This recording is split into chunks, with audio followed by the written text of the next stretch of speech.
لو انا ما اعرفش اقول انا هتاكد وارجع لك. الله لازم لازم. طبعا طبعا. اي في بياعين، في ناس للاسف يعني واخدين مناصب اعلى من كده كمان بكتير، يقول ما فيش حاجه اسمها ما اعرفش، انت تجاوب حتى لو غلط. يعني ايه الكلام ده؟ ايه ده؟ لا لا لا، ده غلط يعني ده طبعا، كلام غلط جدا. كلام غلط جدا. فلا، الصح ان انا اجاوب اللي انا اعرفه. امم.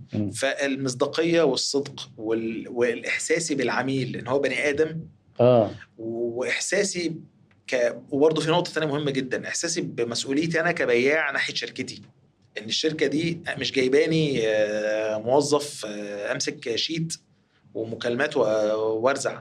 لا، انا وظيفتي ان انا احقق للشركه دي مكسب، احقق للشركه دي مكسب. انا الصف طبعا. الامامي بتاعها، انا واجهتها. ما ينفعش اقول كلام واغير، ما ينفعش. لسه قريب حد كان بيكلمني ان في بياع طلب من الشركه يزودوا سعر المنتج، وعشان هو يقولوا للعميل بعد كده يقولوا اصل انا جبت لك خصم على مش عارف. ده كلام ايه ده؟